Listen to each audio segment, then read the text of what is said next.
Boa tarde. Nós vamos hoje iniciar a leitura de uma obra do Friedrich Engels, A Ideologia Alemã. Essa coleção é da Boitempo. Então, começando pela apresentação, está na página 9, vou fazer a leitura.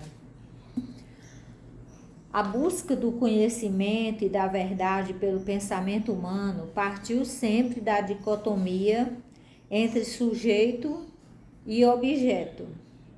As diferentes respostas dadas pelas várias correntes do pensamento a essa questão permitiram sua classificação na grande lista de tendências idealistas, empiristas, racionalistas, materialistas, metafísicas, etc. Para o pensamento aristotélico, a verdade se identifica com a ausência de contradição. Se A é igual a A, não pode ser igual a B ou a qualquer não A. Simplesmente isso. Sua lógica codifica essas normas elementares, sem as quais qualquer discurso se torna impossível. Se uma coisa é igual a si mesma, é diferente de si mesma.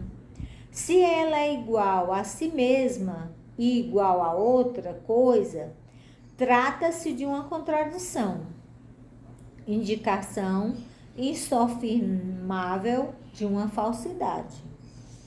Essa lógica, chamada de formal ou da identidade, norteou a grande maioria das correntes do conhecimento ao longo dos séculos da antiguidade, passando pela Idade Média, chegando ao mundo moderno e avançando até o contemporâneo. Podemos dizer que ela continua a moldar o senso comum, consistindo na leitura mais difundida da realidade empírica, tal como ela costuma ser vivenciada por grande parte da humanidade. Nela, a contradição é sintoma de falsidade. A revolução copernicana no pensamento humano veio com a reversão dessa identificação na obra de Georg Friedrich Hegel, para quem, em vez de falsidade, a contradição aponta para a apreensão das dinâmicas essenciais de cada fenômeno. Captar a contradição passa a ser sintoma da apreensão do movimento real dos fenômenos. A inversão hegeliana coloca em questão outro pressuposto do pensamento clássico, a dicotomia sujeito-objeto. Antes, tal dicotomia era condição da reflexão epistemológica, assim como forma de compreensão da inserção do homem no mundo.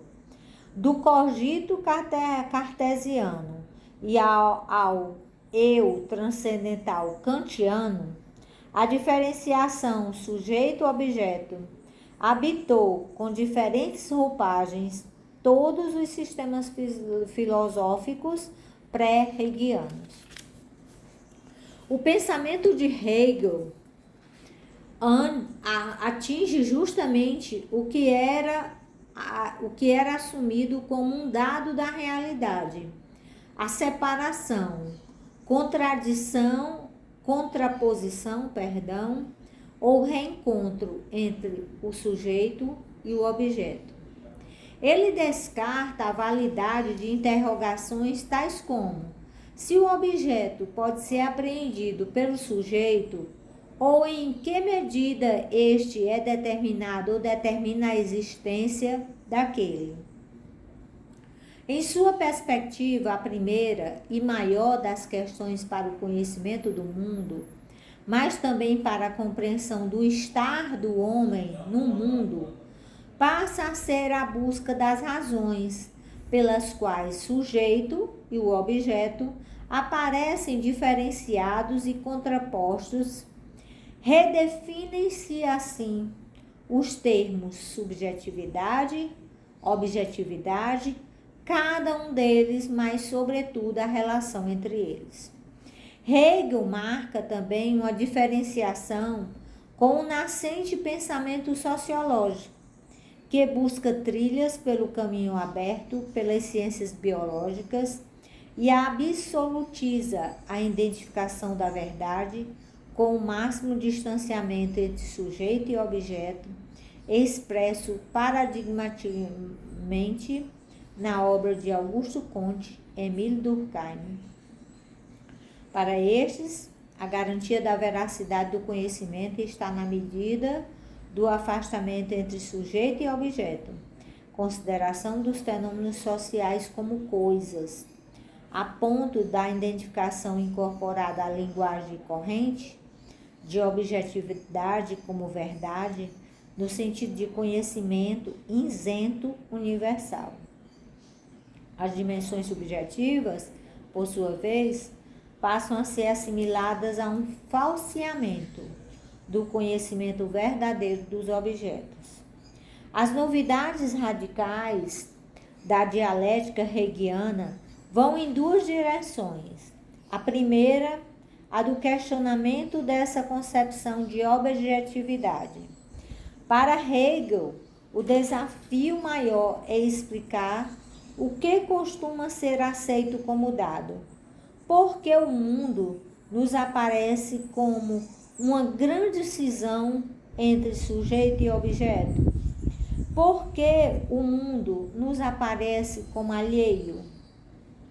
Para responder a essas questões, Hegel introduz no pensamento filosófico a noção de trabalho, uma noção altamente corrosiva para as pretensões ahistóricas e sistemáticas do pensamento tradicional.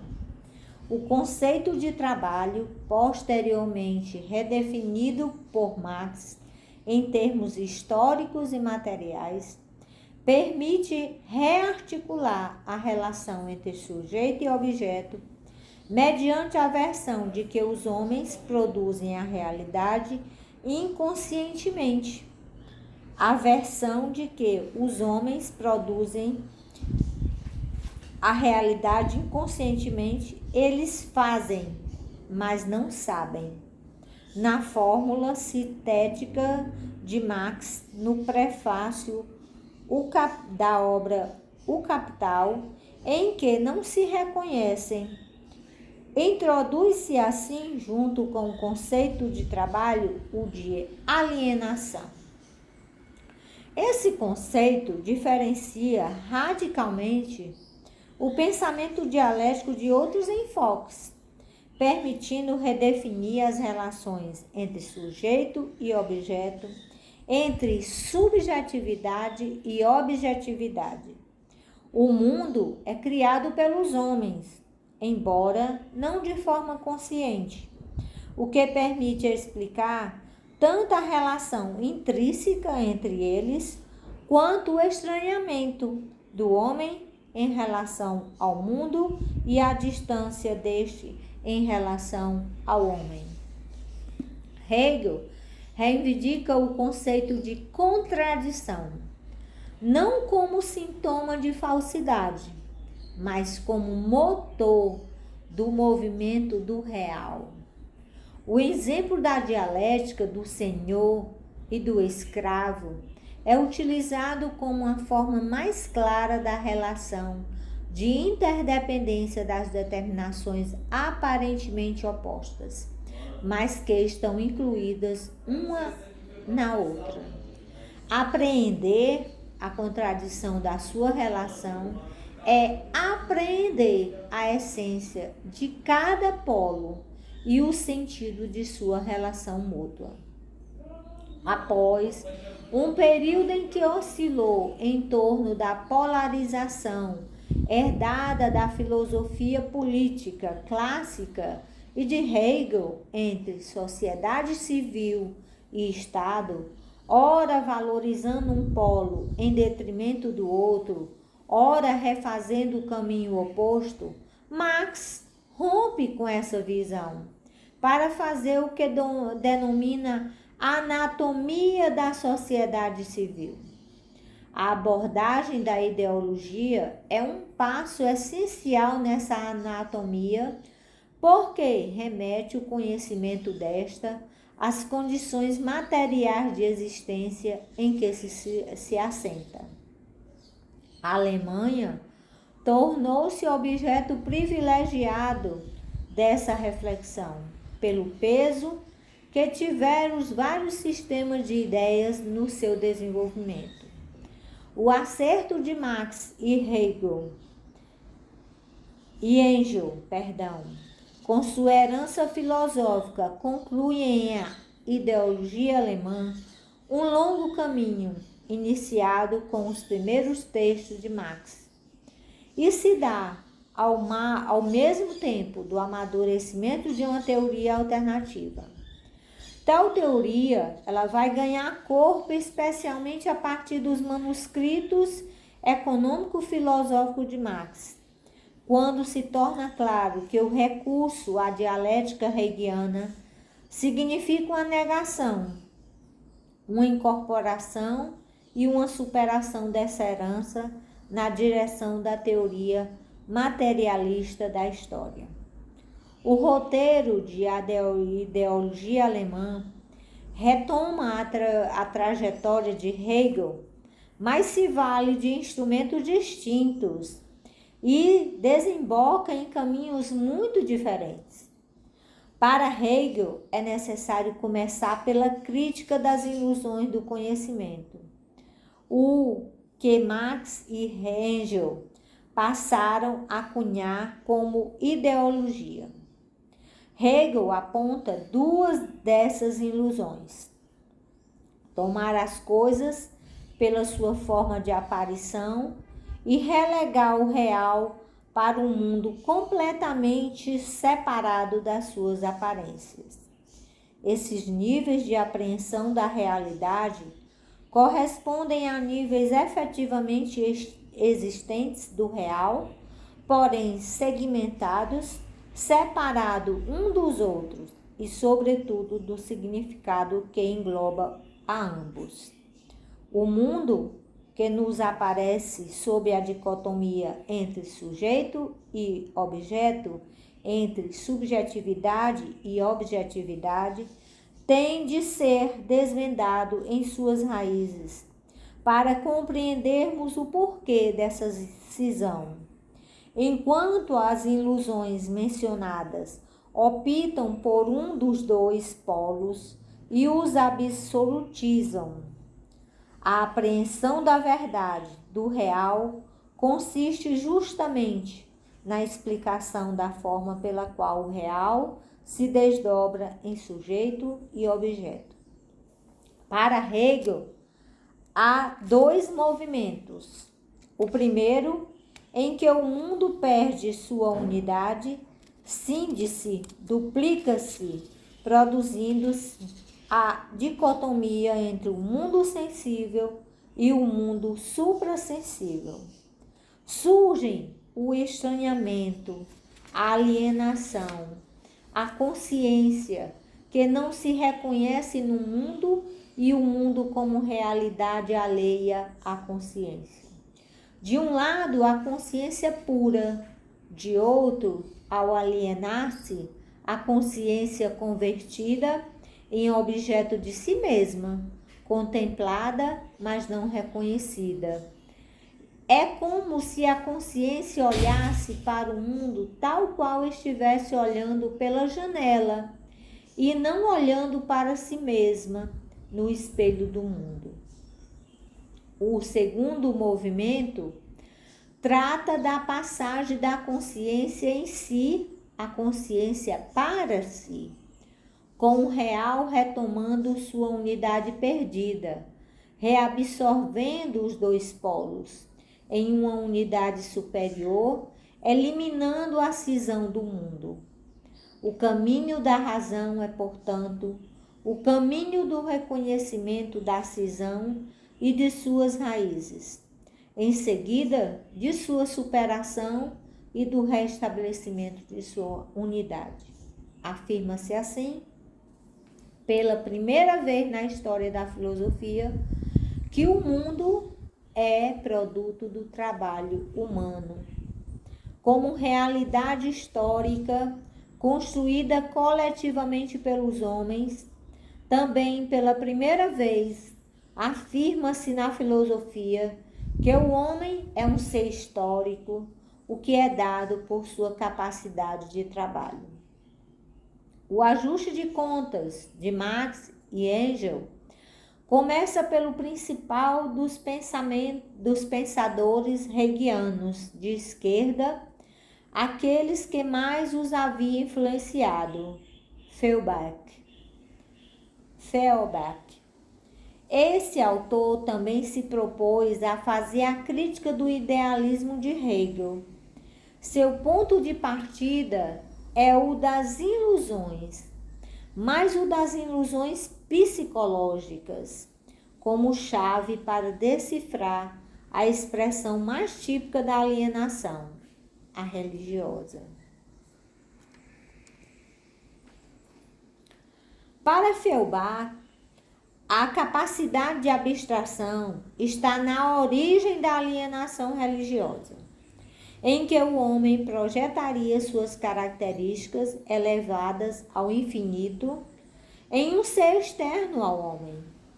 Em vez de ser criado por Deus, como acredita a visão religiosa, é o homem quem cria Deus.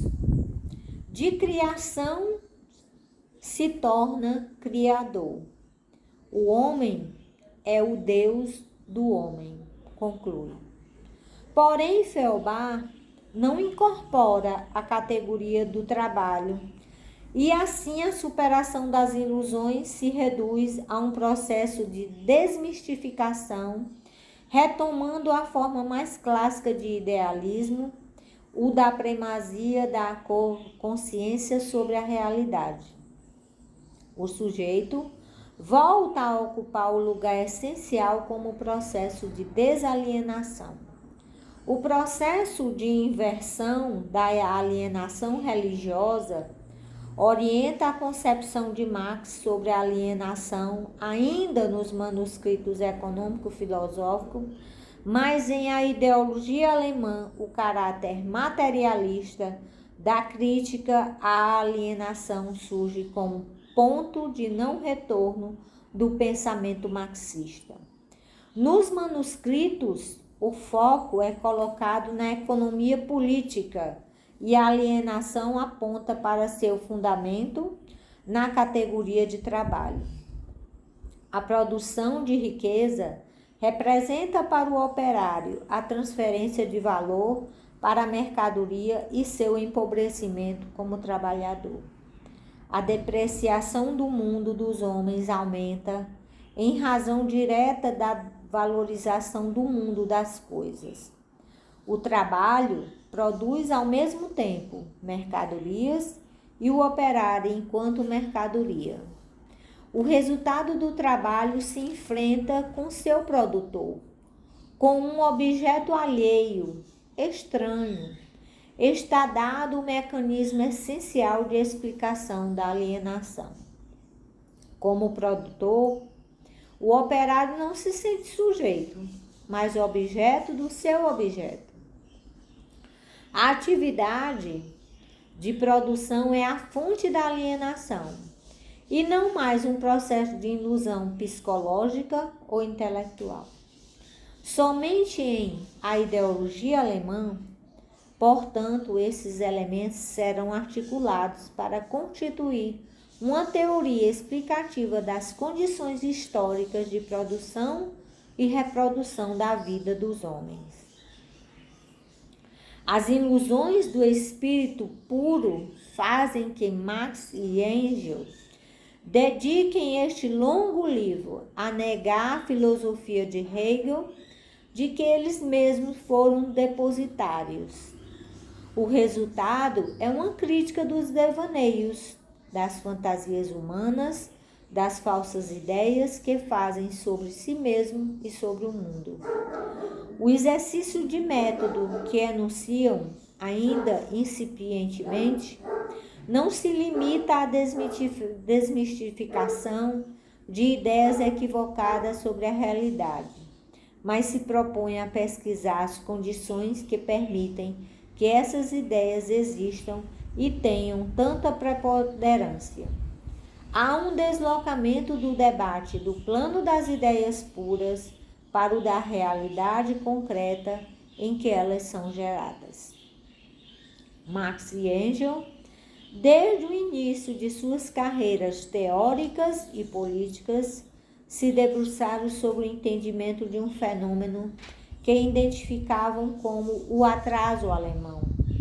Aparecia-lhes como uma figura desconjuntada, com uma cabeça enorme, onde cabiam, entre tantos, Immanuel Kant, Hegel, Heine, Jonathan Goethe, Ludwig van Beethoven, porém, com um corpo pequeno, mirrado, melhor dizendo, que não conseguia se libertar das travas das sociedades pré-capitalistas. Aprisionados por essas estruturas arcaicas, os alemães canalizavam para a cabeça, gerando maravilhosas obras do espírito, as energias com que não conseguiam promover a derrubada do velho regime e a queda da Bastilha alemã. Não se pode dizer que existia uma ruptura entre os escritos anteriores de Marx e Engels e a ideologia alemã. Assim, uma evolução com transformações em um processo que ganha novo corpo teórico, especialmente desde os manuscritos econômico-filosóficos, que representam a incorporação de conceitos como o de trabalho e de alienação. As teses sobre Feuerbach e o capítulo sobre esse filósofo alemão no corpo da obra reproduzem temas esboçados anteriormente, mas agora em um marco histórico que ganha contornos mais definidos. Em A Ideologia Alemã, o materialismo histórico ganha o formato que terá no restante da obra desses dois autores. O livro é um exemplo da dialética hegeliana, uma relação de negação e incorporação, de superação no sentido dialético, de Auflösung. Essa superação parte da definição do significado do materialismo marxista, dos pressupostos incontornáveis para todo ser humano. Os pressupostos de que partimos não são pressupostos arbitrários, dogmas, mas pressupostos reais, de que só se pode abstrair na imaginação. São os indivíduos reais, sua ação e suas condições materiais de vida, tanto aquelas por eles já encontradas como as produzidas por sua própria ação. Ao construir sua teoria, na luta constante para marcar uma clara delimitação em relação à presença monstruosa de um sistema de pensamento tão tentador como o hegeliano, Marx e Engels concentraram o combate teórico inicial em uma diferenciação em relação aos pressupostos idealistas de Hegel. Na diferenciação como saber absoluto, os dois filósofos revelam a natureza do seu materialismo, que remete para a produção e a reprodução das condições de existência dos homens. Dela decorrem as relações dos homens com a natureza e com suas formas de organização social, isto é, dos sujeitos como os que lhes aparecem como a objetividade do mundo. Uma forma específica de apropriação da natureza determina as formas de organização social e a consciência. A apreensão do significado que as formas de reprodução da vida têm para a existência humana representa a primeira grande formulação do materialismo dialético para a compreensão da história e da consciência humana. A cada estado de desenvolvimento das formas de produção material da sua existência correspondem formas específicas de estruturação social, além de valores e formas de apreensão da realidade. Destacar esse papel de pressuposto incontornável da produção da vida material significa, ao mesmo tempo, colocar o trabalho no centro das condições de vida e consciência humana. O homem se diferencia dos outros animais por muitas características, mas a primeira determinante é a capacidade de trabalho. Enquanto os outros animais apenas recolhem o que encontram na natureza, o homem, ao produzir as condições de sua sobrevivência, a transforma. A capacidade de trabalho faz com que o homem seja um ser histórico, isto porque cada geração recebe condição de vida e a transmite às gerações futuras, sempre modificadas para pior ou para melhor. Embora tenha o potencial transformador da realidade, o que o homem mais recusa é trabalhar. Foge do que o tornaria humano, porque não se reconhece no que faz, no que produz, no mundo que transforma, porque trata-se de trabalho alienado.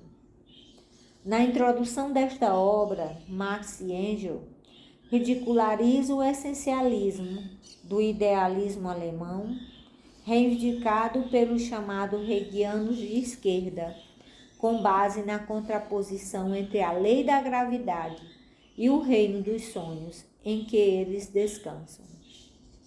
Nas teses sobre Feuerbach, essa crítica tem um impacto de forma de aforismos, mas a articulação entre as ilusões ideológicas e as condições materiais de sua produção aparece em A Ideologia Alemã como seu eixo central. Os neo-hegelianos não se perguntam em que o terreno social onde estão pisando condiciona o seu pensamento, colocando a questão central para a caracterização da ideologia. Não havia incorporada a categoria trabalho, a qual, juntamente com a introdução inédita de categorias como forças produtivas, demonstrando como já se articulava o essencial do arcabouço de interpretação marxista da história, permite a superação efetiva do marco do pensamento de Hegel. A compreensão do processo de trabalho permite, ao mesmo tempo, a compreensão da origem da separação da teoria e da prática e das formas que permitem sua reconexão. Desde suas primeiras obras, Marx e Engels identificam um papel para a categoria trabalho. Porém, inicialmente era apenas uma forma geral de luta do homem contra a natureza, como base de todas as sociedades humanas. O labor esteve, desde o início, ligado à alienação, provocando a questão da forma como essa degeneração da atividade humana foi possível. Mas, desde o começo, o trabalho era analisado na perspectiva da sua abolição, do processo de desalienação, revelando como se tratava já de uma análise ao mesmo tempo negativa e positiva. A Ideologia Alemã é a primeira obra em que a articulação das categorias essenciais da dialética marxista emerge, madura à superfície. Aparição que surge, como vimos, sob a rica forma da negação e da superação, em que a crítica da realidade é, ao mesmo tempo, a crítica de sua ideologia. Nesse caso, dos neo-hegelianos de esquerda, forjando simultaneamente as novas categorias que irão transformar a teoria e a realidade concreta sobre a qual ela se constrói. M. Sader. A gente vai continuar, dar continuidade em outro momento, né? Sobre a tradução do livro da Boitempo, A Ideologia Alemã, de Marx e Engels.